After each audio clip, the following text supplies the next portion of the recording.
Assalamualaikum warahmatullahi wabarakatuh. Baiklah, di sini kami dari kelompok 11 mata kuliah Sejarah Kebudayaan Islam akan mempresentasikan hasil diskusi kami yang berjudul Multikultural Tinjauan Sejarah Kebudayaan Islam. Baiklah, penyampaian materi pertama akan disampaikan oleh saudari Erin Sylvia Mandasari. Kepada Erin Sylvia Mandasari, saya persilakan. Baiklah, saya Sylvia Mandasari sebagai pemateri 1, yang pertama yaitu pengertian multikultural sejarah kebudayaan Islam. Sejarah kebudayaan Islam sejarah kebudayaan. Tim penyusun Kamus Besar Bahasa Indonesia mengatakan sejarah dengan istilah asal-usul keturunan kejadian peristiwa yang benar-benar terjadi pada masa lampau. Dalam bahasa Arab, sejarah dinamakan dengan tarik, yang artinya pengetahuan tentang waktu-waktu terjadinya dan sebab-sebab terjadinya. Menurut Horbin, sejarah dalam bahasa Inggris adalah history, cabang ilmu pengetahuan yang berhubungan dengan kejadian atau peristiwa masa lalu, branch of knowledge dealing with past event, baik dalam bidang politik, sosial maupun ekonomi. Menurut definisi yang paling umum, kata sejarah ataupun history berarti masa lampau umat manusia. Surya Negara dalam buku Menemukan Sejarah, Wacana Pergerakan Islam di Indonesia mendefinisikan sejarah dengan mencari rujukan Al-Quran. Secara terminologis, sejarah adalah istilah yang diangkat dari bahasa Arab sejaratun, yang berarti pohon. Kata sejaratun memberikan gambaran pendekatan ilmu sejarah yang lebih analogis karena memberikan gambaran pertumbuhan peradaban. Nilai-nilai pendidikan multikultural dalam buku-buku sejarah kebudayaan Islam 235 manusia dengan pohon yang tumbuh dari biji kecil menjadi pohon yang rindang dan berkesinambungan. Sukarnya memahami arti sejarah juga disebabkan tidak digunakannya istilah itu di kalangan umat manusia, umat Islam. Karena di pesantren ataupun madrasah digunakan istilah tarik, sementara Al-Quran sendiri lebih banyak menggunakan istilah kisah, dengan pengertian sebagai eksplanasi terhadap peristiwa sejarah yang dihadapi oleh para rasul. Sedangkan menurut Kunto Wijoyo yang dikutip oleh Bianto mendefinisikan sejarah dengan rekonstruksi masa lalu. Dan sejarah sebagai rekonstruksi masa lalu tentu bukan untuk masa lalu itu sendiri, sebab itu anti-kuarisme. Rekonstruksi masa lalu adalah untuk berbagai kepentingan untuk apa masa lalu itu direkonstruksi, tergantung kepada kepentingan penggunaannya. Misalnya untuk pendidikan masa depan, yaitu belajar dari masa lalu tentang kegagalan-kegagalan dan keberhasilan-keberhasilan yang pernah dicapai generasi terdahulu. Untuk membuat perencanaan tentang masa depan, adapun kebudayaan merupakan istilah untuk sebagai hasil karya manusia yang berkaitan erat dengan mengungkapkan bentuk. Kebudayaan merupakan wadah tempat hakikah, oleh karena itu kebudayaan yang mencerminkan nilai-nilai kehidupan tersebut juga disebut peradaban. Kebudayaan peradaban dipengaruhi oleh nilai-nilai ajaran Islam, disebut kebudayaan atau peradaban. Oleh sebab itu, menurut Syed Qutb, sejarah bukanlah peristiwa-peristiwa melainkan tafsiran-tafsiran peristiwa itu dan pengertian mengenai hubungan-hubungan nyata dan tidak nyata. Wahyu Al-Quran sebagai wahyu terakhir yang diturunkan oleh Allah Subhanahu wa Ta'ala, Rasulullah SAW menjadi petunjuk dan pembimbing serta menjaga nilai-nilai universal kemanusiaan tersebut sekaligus memberikan toleransi perwujudan kebudayaan peradaban khusus. Kebudayaan tidak bertentangan dengan Islam karena cukup banyak ayat Al-Quran dan hadis mendorong manusia untuk belajar dan menggunakan akalnya, melahirkan suatu yang bermanfaat untuk kehidupan masyarakat. Ini berarti Islam membenarkan penalaran akal pikiran dan mendorong sangat intelektualisme. Berangkat dari pengertian sejarah sebagaimana yang dikemukakan di atas, peradaban Islam adalah terjemahan dari kata Arab al-hadrah al-islamiyah. Kata Arab ini sering juga diterjemahkan ke dalam bahasa Indonesia dengan kebudayaan Islam. Kebudayaan dalam bahasa Arab adalah al-tasaqafah. Di Indonesia, sebagaimana juga di Arab dan Barat, masih banyak orang yang mensinonimkan dua kata kebudayaan dan peradaban. Kesimpulan bahwa definisi mengenai sejarah kebudayaan Islam yakni asal-usul keturunan, kejadian dan peristiwa yang benar-benar terjadi pada masa lampau yang berhubungan dengan segala hasil karya manusia yang berkaitan erat dengan mengungkapkan bentuk dan merupakan wadah hakikat manusia mengembangkan diri yang dipengaruhi oleh nilai-nilai ajaran Islam. Pembelajaran multikultural, pembelajaran dalam Kamus Bahasa Indonesia merupakan proses cara menjadikan orang atau makhluk hidup belajar. Pembelajaran secara umum adalah kegiatan yang dilakukan guru sehingga tingkah laku siswa berubah ke arah yang lebih baik.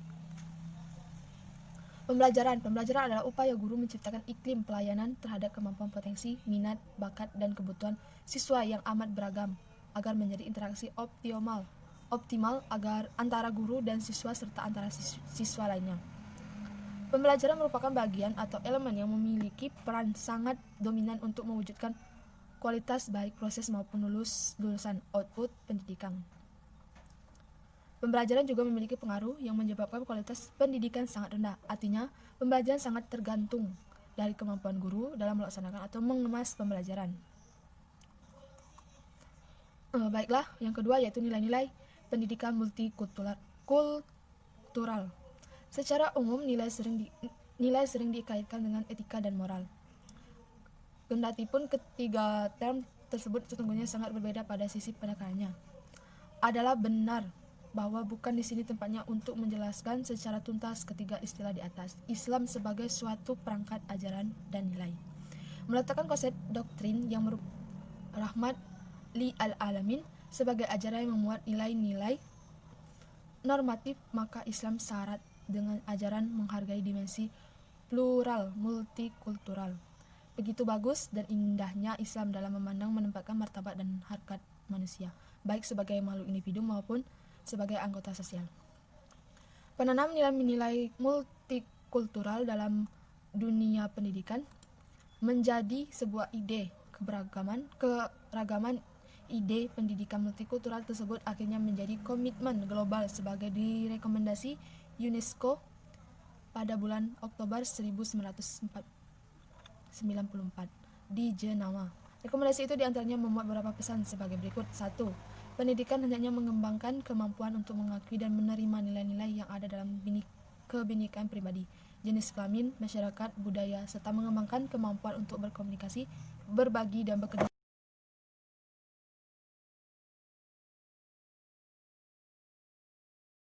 kebinekaan pribadi, jenis kelamin, masyarakat, budaya, serta mengembangkan kemampuan untuk berkomunikasi, berbagi, dan bekerja sama dengan yang lain. 2. Pendidikan hendaknya meneguhkan jati diri dan mendorong konvergensi gagasan penyelesaian yang memperkokoh perdamaian, persaudaraan, dan solidaritas antara pribadi dan masyarakat. Pendidikan hendaknya meningkatkan kemampuan menyelesaikan konflik secara damai tanpa kekerasan. Karena itu, pendidikan hendaknya juga meningkatkan pengembangan kedamaian dan pikiran serta didik, sehingga dengan demikian mereka mampu membangun secara lebih kokoh kualitas toleransi, kesabaran, kemauan atau berbagi dalam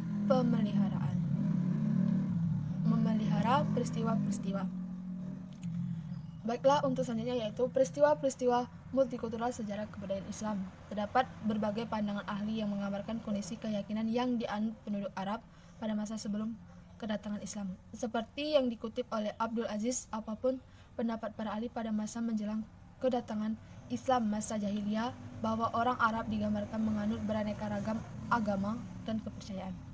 Di antara mereka ada yang mengimani Allah dan keesaannya, ada pula yang beriman kepada Allah sekaligus menyembah berhala dengan keyakinan bahwa berhala itu mendekatkan mereka kepada Allah. Tetapi ada juga yang semata-mata menyembah berhala, menganggapnya sebagai pemberi manfaat serta rezeki dalam kehidupan.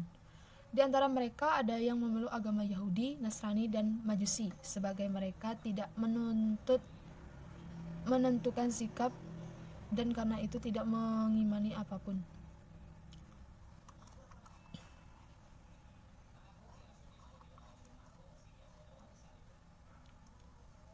Sebagai lagi meyakini hukum Tuhan hanya berlaku dalam kehidupan dunia dan tidak ada kehidupan setelah mati. Sementara itu, sebagian mereka juga beriman kepada roh-roh dan menyembah benda langit. Masyarakat Arab pra-Islam dikenal dengan kehidupan sosialnya dalam sistem kabilah. Ciri masyarakat kekabilahan tersebut terutama dapat ditemukan pada masyarakat Arab di Mekah dan Madinah. Dua kota yang memiliki kaitan historis sangat kuat dan dengan kelahiran Islam. Meskipun pada perkembangan terjadi perubahan struktural sosial secara perlahan yang diakibatkan pengaruh faktor internal maupun eksternal.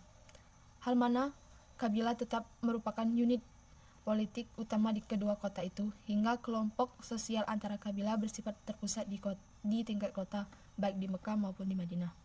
Melalui kabilah itu, Nabi Muhammad SAW juga memanfaatkannya sebagai sarana dakwah penyebaran ajaran Islam yang awalnya sembunyi-sembunyi dilakukan kepada keluarga kerabat terdekat. Nabi Muhammad SAW adalah anggota Bani Hashim, suatu kabilah yang kurang berkuasa dalam suku Quraisy, yang memegang jabatan Sikaya. Muhammad lahir dari keluarga terhormat yang relatif miskin. Ayahnya bernama Abdullah dan Abdullah anak Abdul Muthalib, seorang kepala suku Quraisy yang besar pengaruhnya. Ibunya adalah Aminah binti Wahab dari Bani Zurah. Tahun kelahiran Nabi Muhammad SAW dikenal dengan nama tahun gajah 570 Masehi. Dakwah Nabi Muhammad SAW pada awal kerasulannya memperoleh sambutan luas dari masyarakat lapisan bawah, terutama para budak. Hal ini mudah dipahami mengingat kondisi sosial mereka memang sangat membutuhkan pembebasan. Sebaliknya, sambutan dari masyarakat lapisan atas sangat sedikit. Khususnya hanya datang dari istri Nabi, keluarga, dan kerabat dekat saja. Tatkala Nabi Muhammad SAW berdakwah secara terbuka, yakni 3 tahun setelah kerasulannya, tidak banyak pemuka Quraisy yang bersedia menyambutnya. Bahkan pemimpin Quraisy mulai berusaha menghalangi dakwah Rasulullah. Semakin bertambahnya jumlah pengikut Nabi, semakin keras tantangan dilancarkan kaum Quraisy. Bagaimanapun, keselamatan Nabi Muhammad dan tugas awal kerasulan selama di Mekah sungguh tertolong oleh tradisi Al-Ashabiyah Al-Kabaliyah yang berperan penting dalam menarik keluarga Bani Hashim dan Bani Al-Muttalib untuk menjamin keselamatannya, selama perlindungan kepadanya diberikan oleh anggota terkemuka Quraisy seperti Abu Talib dan atau Khadijah. Selama itu pula Muhammad aman dari upaya kekerasan fisik, bukan hanya dari kabilah selain Quraisy, tetapi juga dari kalangan Quraisy sendiri. Di bawah naungan tradisi kekabilahan, hanya anggota sukunya sendiri yang berani menentang dengan cara-cara dapat diterima dalam kabilah bersangkutan. Dalam hal ini, Quraisy sementara kabilah lain tidak mungkin melakukan hal itu karena akan menimbulkan aksi balas dendam kekabilahan. Kekejaman yang dilakukan oleh penduduk Mekah terhadap komunitas muslim pada saat itu mendorong Nabi Muhammad SAW untuk mengungsikan sahabat-sahabatnya keluar Mekah. Permusuhan yang kian hebat antar kabilah menyebabkan kaum muslimin meninggalkan Mekah demi menyelamatkan diri. Bagi mereka yang tidak mempunyai kabilah pelindung, seperti para budak, mereka berhijrah ke tempat lain adalah jalan terbaik. Sejarah mencatat sebagian besar muslimin yang hijrah pertama kali ke Habsyid Ethiopia terdiri dari warga Mekah kelas bawah, tetapi hijrah yang fenomenal ke Yathrib sekitar tahun 622 Masehi bukan hanya memberikan tempat aman bagi muslimin Mekah, tapi juga menyatukan kekuatan elemen Quraisy dengan kekuatan elemen Arab terkemuka di kota itu yang selalu terlibat permusuhan, yaitu Al-Aus dan Al-Khazraj. Baiklah, sampai di sini materi saya. Saya ucapkan terima kasih. Baiklah, terima kasih kepada Erin Sylvia Mandasari. Selanjutnya penyampai materi kedua akan disampaikan oleh saudari Widya Agustin. Kepada Widya Agustin saya persilakan. Baiklah, saya akan menyampaikan materi yang selanjutnya, yaitu nilai-nilai pendidikan multikultural. Secara umum, nilai sering dikaitkan dengan etika dan moral. Kendatipun ketiga tim tersebut sesungguhnya sangat berbeda pada sisi penekannya. Adalah benar bahwa bukan di sini tempatnya untuk menjelaskan secara tuntas ketiga istilah di atas. Islam sebagai suatu perangkat ajaran dan nilai meletakkan konsep dan doktrin yang merupakan rahmat al-alamin sebagai ajaran yang memuat nilai-nilai normatif.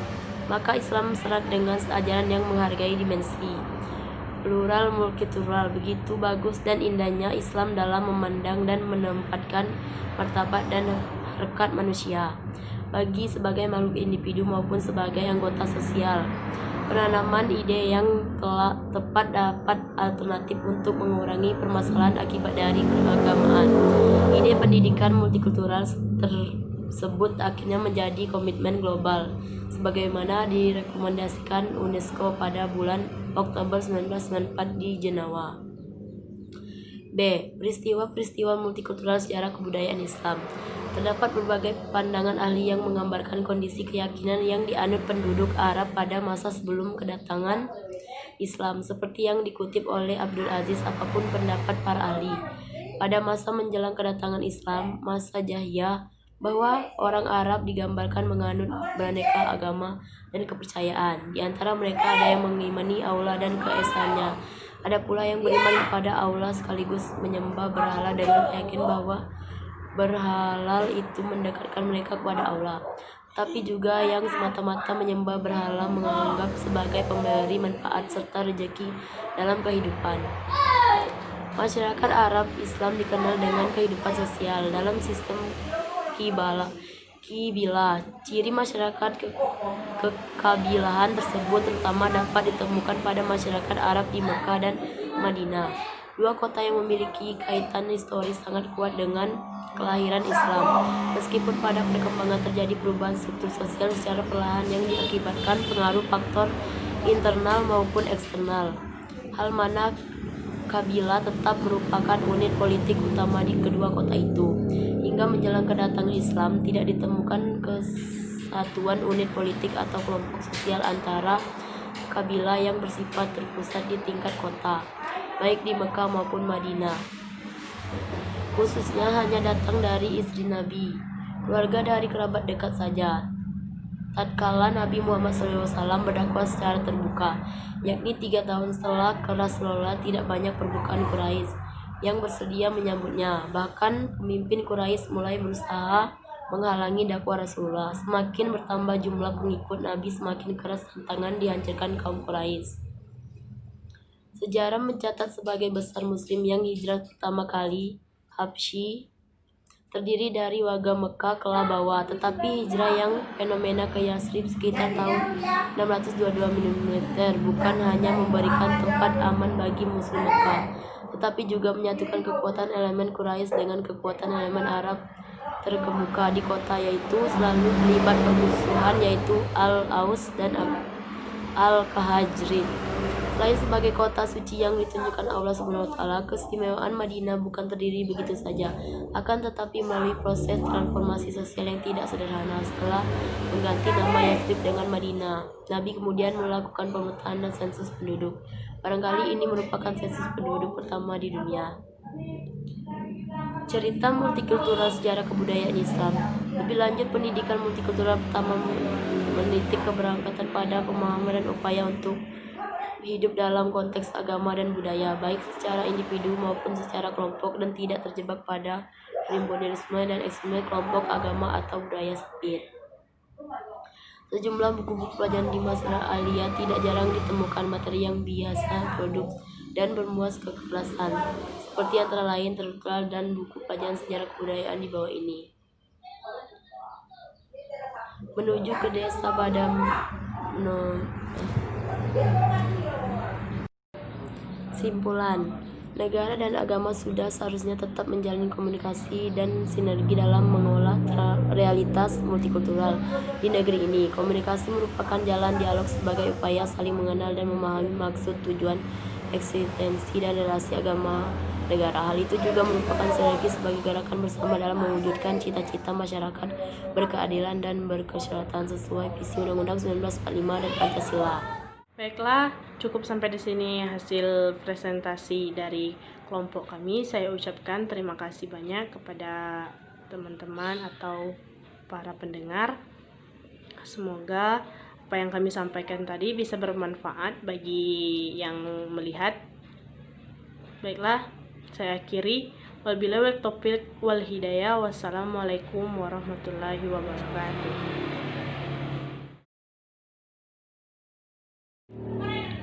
Assalamualaikum warahmatullahi wabarakatuh. Baiklah, saya akan mengaji surat An-Nisa ayat 1. A'udzu billahi minasyaitonir rajim. Bismillahirrahmanirrahim. Ya ayyuhalladzina أيها الناس اتقوا ربكم الذي خلقكم من نفس واحدة وخلق منها زوجها وبث منهما رجالا كثيرا ونساء واتقوا الله الذي تساءلون به والأرحام إن الله كان عليكم رقيب.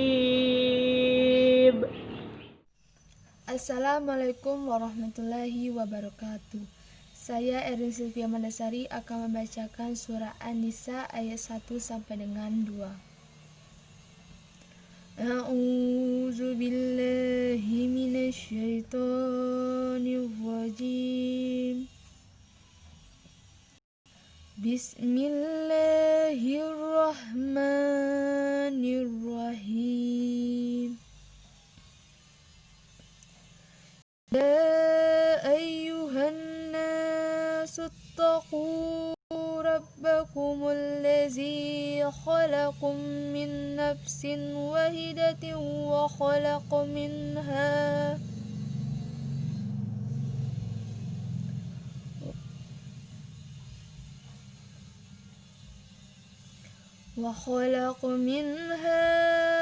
زوجها وبث منهما رجالا كثيرا ونساء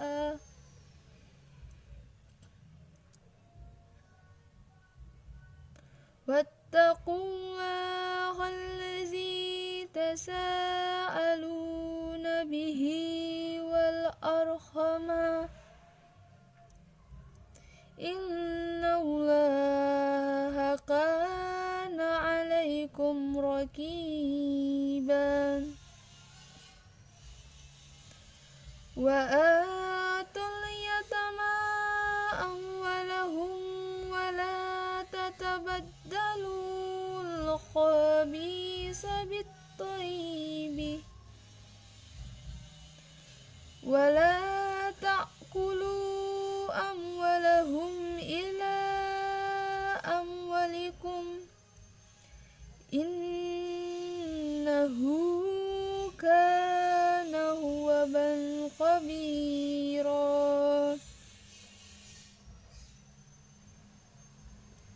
Sadaqallahul azim. Wassalamualaikum warahmatullahi wabarakatuh. Assalamualaikum warahmatullahi wabarakatuh. Saya Widya Agustin akan membacakan surat Al-Humazah. A'udzu billahi minasyaitonir rajim. Bismillahirrahmanirrahim. Wailul likulli humazatil lumazah allazi jama'a malahu wa addada yasabun anna malaha aslada kala layun bazana fil hotama wa ma adraka mal hutama darulahil muqada allati tazlihu alal afida innaha alaihim musada fi amadim mumaddada. Sadaqallahul azim.